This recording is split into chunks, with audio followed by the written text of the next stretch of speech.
میں کیا کیا کچھ حضور کی طرف سے آئے ہیں۔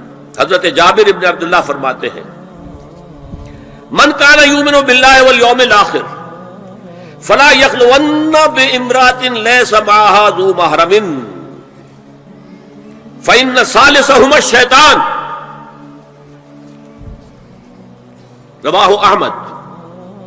دیکھو، جو شخص بھی اللہ پر اور یوم آخر پر ایمان رکھتا ہو وہ کبھی کسی اجنبی عورت کے ساتھ خلوت میں نہ رہے، ملاقات نہ کرے جس کے ساتھ کہ اس کا کوئی محرم شامل نہ ہو۔